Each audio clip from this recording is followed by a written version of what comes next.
Hey everyone, so thank you so much, Akash. Thank you, Shantanu. Akash, I hope that you have better luck with e-weekends than you did with Tinder. So let's hope you find somebody. Addressing the issue at hand. See, right now, economies all around the globe are in a weird shape. Like you see unemployment's on a rise, but markets are like going up. If you talk specifically about India, just in the last 7 8 months, four banks have collapsed. One major bank was on the verge of collapsing, and every time this happens, millions of users lose their life savings. Right? We're only insured up to 5 lakh, and even getting that money is a challenge in itself. Right? So the banking system is broken in several ways. Right? Now, not just this factor, the fact that the money that we keep in our bank loses its value every year without any fault of ours, right, due to inflation, it's quite traumatic, right? And now there are several banks that are offering negative interest rate outside of India, and trillions of dollars are being parked there, right? So it makes no sense. It's like 2 plus 2 is equal to Qutub Minar. It doesn't make any sense, right? And the worst thing is that these banks charge like abysmal fees for interbank transfers or for taking credit cards. If we talk about the largest provider, Stripe, even they have a 6.5% fee when you take into account the currency conversion rate. So that makes no sense. There has to be a better solution to deal with it, right?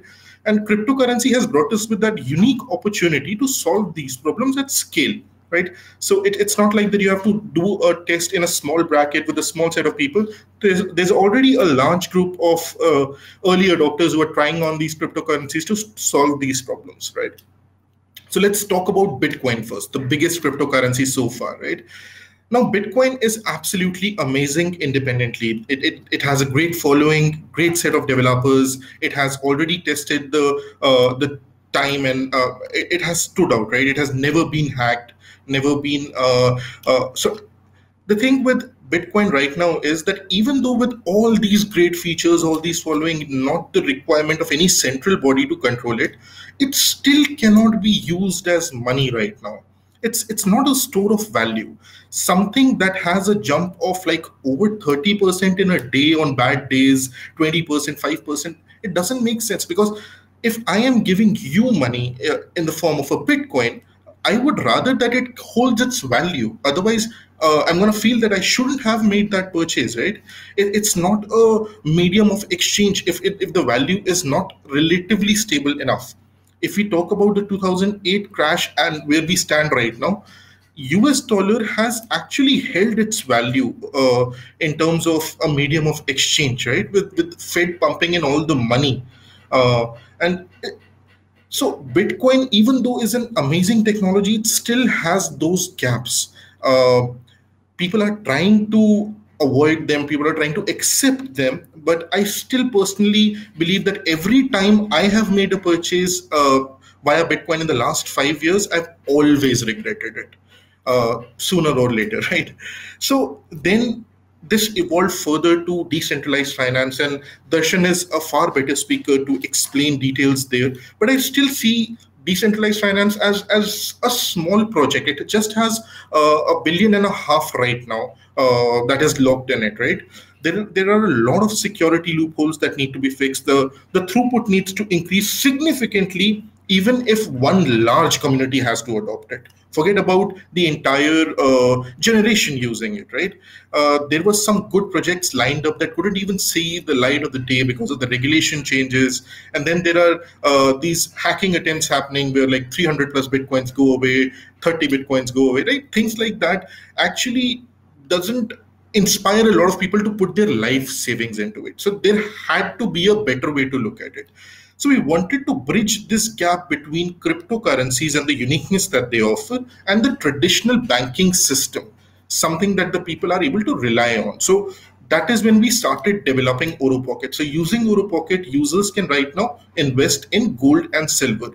Now these are tokenized, built on Matic, and would be soon trading on exchanges as well. So you can invest as little as 1 paisa.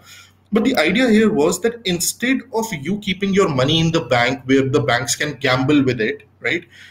You get to be your own boss. You get to be the master of your finances. All these assets are 100% backed by physical gold and silver and are kept in multiple storage in different countries. So right now we have three vaults. We have one in UK, one in Switzerland, and one in Singapore. We'll be starting with our India vault very soon, right? So all these assets are 100% insured and they fall under bailment. So tomorrow, if Oro Pocket were to shut down, you would still have control of your money, of your assets. These are insured by Marsh Limited, which is a $30 billion company. These are held by Garmarly Limited, which has over $3 billion of asset under management, right? So we have tried to make sure that you never lose out.